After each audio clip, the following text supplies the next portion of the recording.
कैसे मन में आया कि आजकल जैसे युवा लोग हैं, नहीं सोचता कोई इतना, आपने पुराने जमाने की जो श्रवण कुमार की जो कथा है उसको लेकर सोचा क्या? कि अपने माता पिता को जो वृद्धाश्रम छोड़ते हो ना, भाई ऐसा मत किया करो।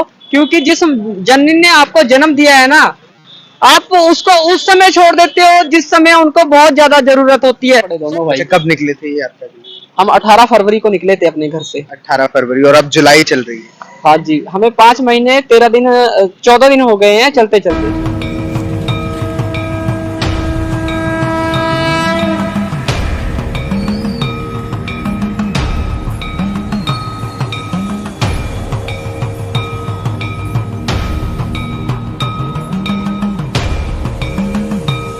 साथियों नमस्कार, वार्तालाप देख रहे हैं आप और मैं हूं आपके साथ नवल किशोर। आज हम आपको ऐसी तस्वीर दिखाने जा रहे हैं जो कि आपने पुराणों में उसकी कथा सुनी होगी या फिर उसकी कहानियां जो हैं वो आपको आपके माता पिता ने सुनाई होंगी। श्रवण कुमार, ऐसी तस्वीर जो है आज कलयुग में देखने को मिल रही है। दो बेटे हैं, अपनी मां को लेकर चार धाम यात्रा कराने निकले थे और चार धाम यात्रा कराने के बाद अब अपने दूसरे गंतव्य की ओर रवाना हो रहे हैं। क्या पूरी कहानी है इनकी, वो जानने के लिए आज ये जो मिल गए हैं हमें, इनसे सीधी बातचीत कर लेते हैं। क्या नाम है आपका? सभी को जय गौ माता की। मेरा नाम है तेजपाल। तेजपाल, कहाँ से आए हैं आप? हम यूपी जिला बदायूं तहसील बिसौली और गांव नूरपुर से आए हैं। नूरपुर से आए। हाँ जी। तो कैसे मन में आया कि अपने माता को चार धाम यात्रा करानी?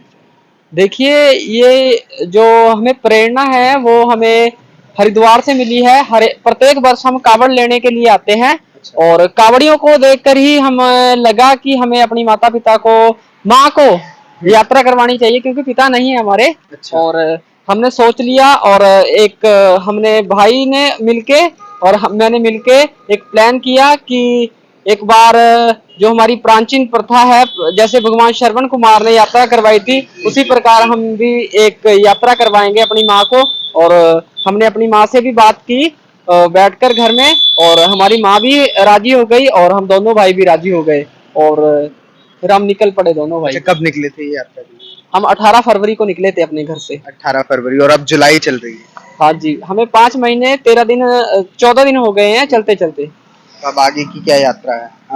लगभग अभी आप कहाँ से शुरू किया था आपने? देखिए, शुरू तो हमने घर से ही किया था। और अपने जो उत्तराखंड है, उत्तराखंड के हरिद्वार, मनसा देवी, चंडी देवी, नीलकंठ, सुरकुंडा देवी, गंगोत्री, यमुनोत्री, केदारनाथ, बद्रीनाथ धाम से हम होकर आ चुके हैं। यात्रा संपन्न हो चुकी है। और उसी के साथ हमने एक यात्रा जो है और प्रारंभ कर दी, जो कि हमारे रामलला की है। अच्छा, वो पहले आपने नहीं सोचा था लेकिन अब जो है वो आगे बढ़ा दिया। हाँ बिल्कुल, पहले नहीं सोचा था, तो बाद में अब सोचा फिर कि एक बार हमें अयोध्या भी जाना चाहिए। अच्छा, कठिनाई नहीं हुई इतनी दूर से? आप लगभग एक दिन में कितना सफर कर रहे हैं? वैसे कठिनाइयां तो होती हैं, पर वो चीज कहने की नहीं होती है। और रहा सवाल आपका कि कितना सफर तय कर लेते हैं, वो मौसम पे डिपेंड रहता है। जैसे कि अगर मौसम अच्छा रहता है, जैसे आज है, तो लगभग हम 20 किलोमीटर भी चल लेते हैं। और जैसे धूप रहती है तो 15 भी चलते हैं, उससे कम भी हो जाता है। मतलब फिक्स नहीं है कोई। मतलब लगभग दिन में 13 से 14 किलोमीटर चल लेते हैं। हाँ, 20 भी हो जाता है कई बार। 20 भी हो जाता है। तो ये तस्वीर आप लोगों को देखनी चाहिए कि किस तरीके से दो बेटे अपनी माँ को लेकर आज के इस दौर में पूरी जो चार धाम यात्रा है वो कराने निकले हैं। लेकिन चार धाम यात्रा करने के बाद हौसला देखिए कि किस तरीके से जो अब अयोध्या में भगवान श्री राम के दर्शन कराने भी अब अपनी माँ को लेकर निकल चुके हैं। इतनी भीषण गर्मी में किस तरीके से ये जो लोग दो बेटे हैं वो इस सफर को तय कर रहे हैं, ये तस्वीर बड़ी अहम हो जाती है। इस वक्त मैं दिखाऊं कि किस तरीके से ये जो दो बेटे हैं वो लेकर अपनी माँ को निकले हैं। दोनों ही हैं, और किस तरीके से पीछे की ओर भी दिखाएं मेरे सहयोगी कि ये चार धाम यात्रा जो है वो कर यहाँ से निकले हैं। और उत्तराखंड के हरिद्वार से प्रारंभ की है इन्होंने। मनसा देवी, चंडी देवी, नीलकंठ, सुरकांडा और कई धाम जो हैं वो इन्होंने यहाँ पर तय किए हैं। दूसरे भी हैं। आपका क्या नाम है? सभी भाइयों को हर हर महादेव। मेरा नाम धीरज है जी। कैसे मन में आया कि आजकल जैसे युवा लोग हैं, नहीं सोचता कोई इतना, आपने पुराने जमाने की जो श्रवण कुमार की जो कथा है उसको लेकर सोचा क्या?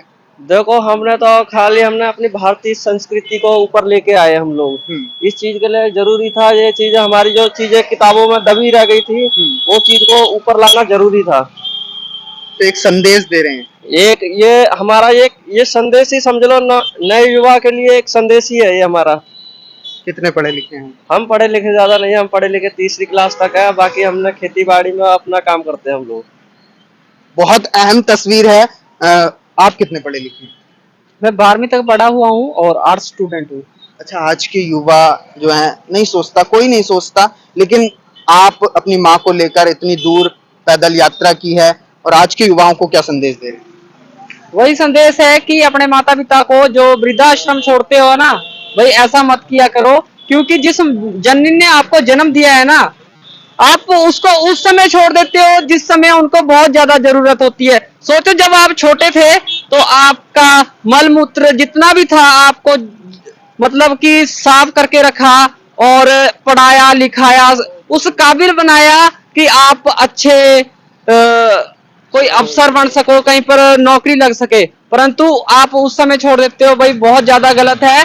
और वृद्धाश्रम भी लोग तभी खोल रहे हैं क्योंकि आप लोग छोड़ रहे हो, और जो वृद्धाश्रम खोल रहे हैं ना भाई, वो भी आपका बहुत ज्यादा फायदा उठा रहे हैं।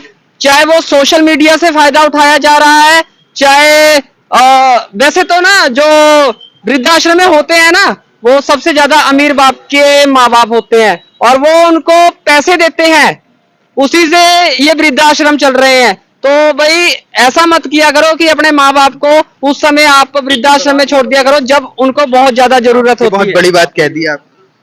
नहीं नहीं, बड़ी बात तो क्या है, बस क्योंकि आज की युवा पीढ़ी वाकई अपने माँ बापों को कुछ समय बाद या तो वृद्धाश्रम या फिर हाँ, कहीं हो, सच में ये बहुत गलत है। और बस यही हमारा संदेश है कि अपनी माँ बाप को अपने साथ रखो। हम ये नहीं बोल रहे हैं आपसे कि आप यात्राएं करवाओ, हम ये सिर्फ बोल रहे हैं आपसे कि आप सिर्फ अपने माँ बाप को खुश रखो घर में ही।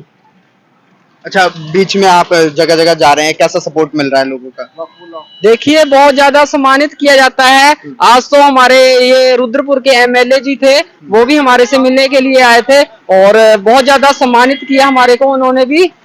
मतलब बहुत बड़े बड़े सेलिब्रिटी भी मिलने के लिए आते हैं, काफी उनको भी खुशी होती है ऐसा देखकर कि हमारी जो प्राचीन संस्कृति है उसे एक बार फिर से दोहराया जा रहा है। एक सुकून मिल रहा है मन।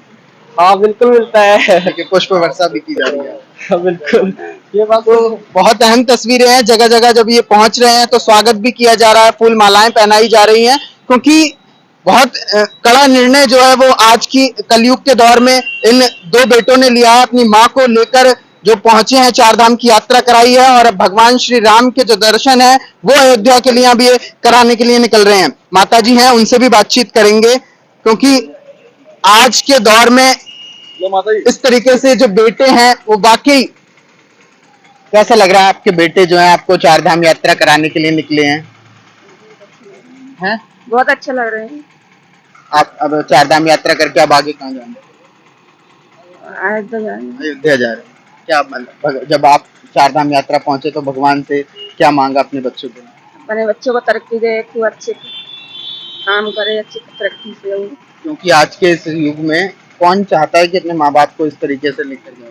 कोई नहीं चाहते आजकल, तो हमारे बच्चे तो सबको ऐसे ही दे। तो देखिए बहुत अहम तस्वीर है, ये लोग को देखनी चाहिए कि किस तरीके से जो दो बेटे हैं वो अपनी माँ को लेकर निकले हैं। इससे बहुत कुछ सीखने को मिलता है। ये वीडियो को ज्यादा से ज्यादा शेयर करें। ये जो तस्वीरें आप लोगों को दिखाई हैं वार्तालाप के इस एपिसोड पर, आप जरूर इसको कमेंट करें, शेयर करें। बहुत बहुत धन्यवाद।